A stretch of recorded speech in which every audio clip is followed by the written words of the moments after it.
kerugiannya bisa dibikin sekolahan, berapa banyak sekolah tuh, Bang? Tergantung kerugiannya berapa nih. Tapi yang pasti memang begini ya, praktek korupsi di sektor sumber daya alam ini sangat besar. Bukan hanya bicara dari uang negara saja yang hilang, tapi juga bicara kerusakan lingkungan.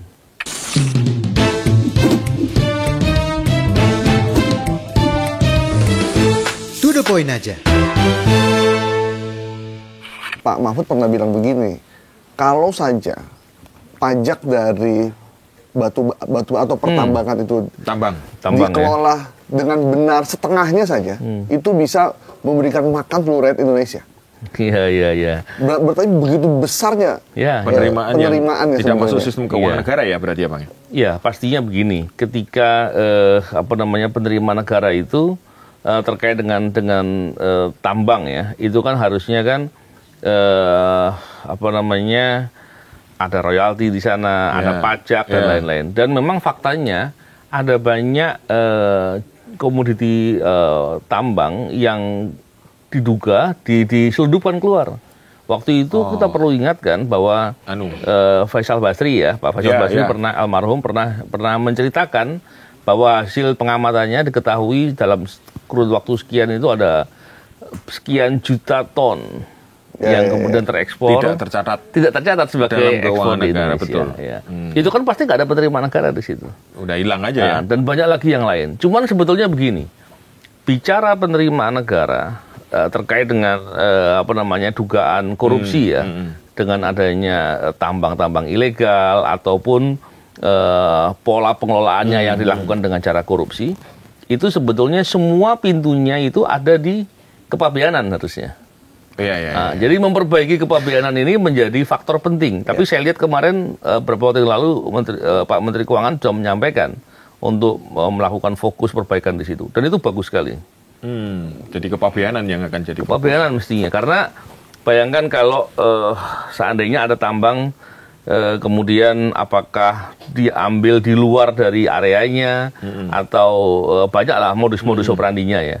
Dan kemudian ketika dibawa keluar, itu kan mestinya dari kepabeanan akan bisa mendetek. Betul. Berapa nilainya? Ya, dari situ kemudian bisa ditelusur lebih jauh ke belakang. Apa masalahnya, siapa yang berbuat dan seterusnya, siapa yang terlibat, aparat yang membackingi, itu semua masih harus diusut. Berarti kalau udah kolektif, udah susah ya kalau udah kolektif gitu. Ya, susah kan bukan berarti nggak bisa kan? Iya betul. Nah, tapi ada ini nggak, Mas, potensi pernah dihitung nggak potensi penerimaan negara kita tuh yang sebenarnya berapa sih kalau diurus dengan benar gitu ya?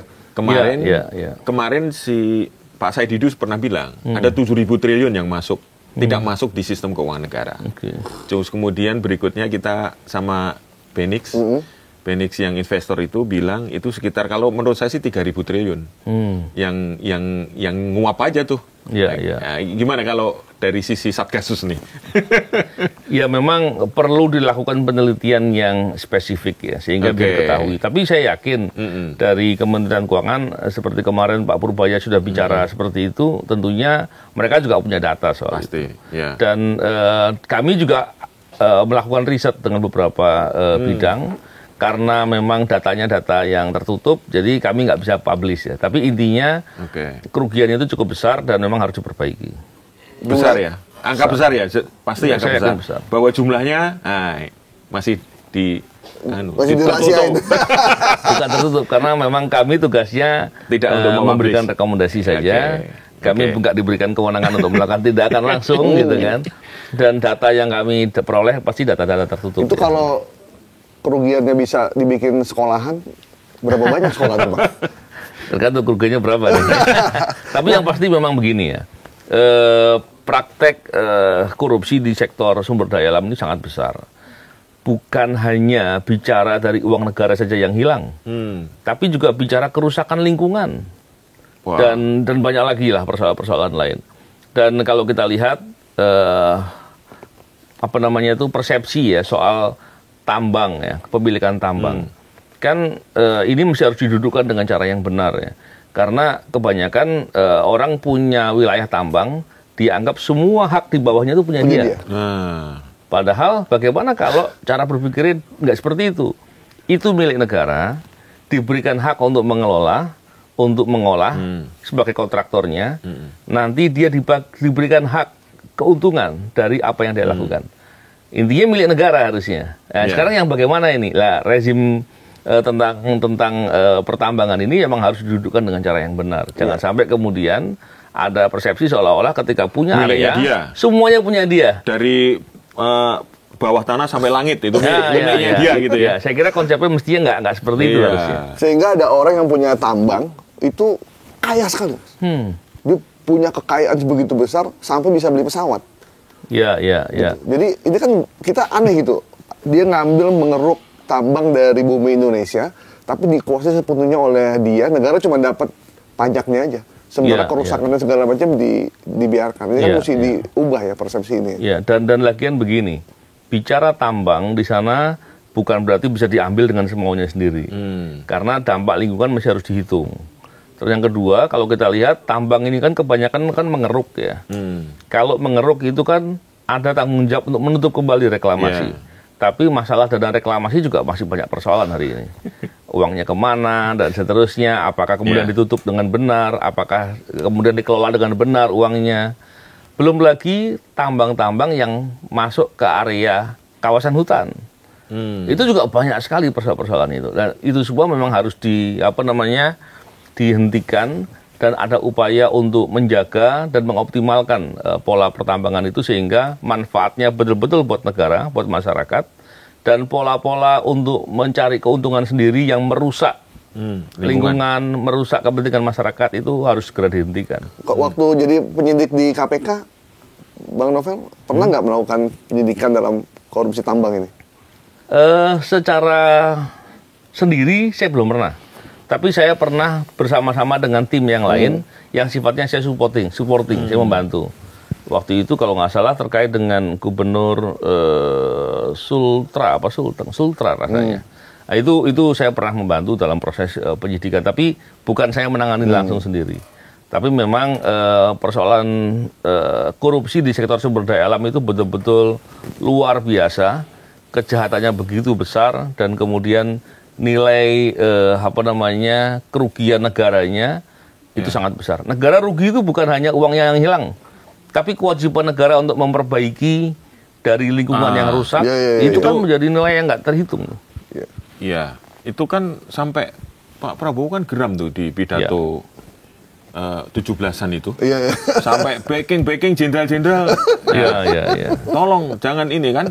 Itu artinya kan memang mungkin Pak Prabowo udah baca data ya. Ini uang kita yang lenyap dari sini itu besar sekali. Gitu.